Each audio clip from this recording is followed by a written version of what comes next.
Hello, this is Ricky with Service Guide. Today I'm going to show you how to reset the maintenance light or the service light on a Toyota GT86. So for step 1, you want to make sure the ignition is on. And by doing this, if you have a start-stop button, you want to press it twice quickly so you don't start the car, you just want your ignition to be on. When the ignition is on, press the trip button as you see on the screen here until it reads trip A in the display.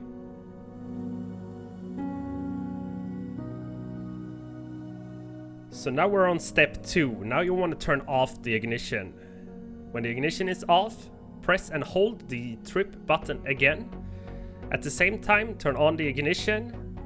Now continue to press the trip button for a couple of more seconds. Then turn off the ignition and your service light has been reset. Thank you for watching. I'll catch you in the next one.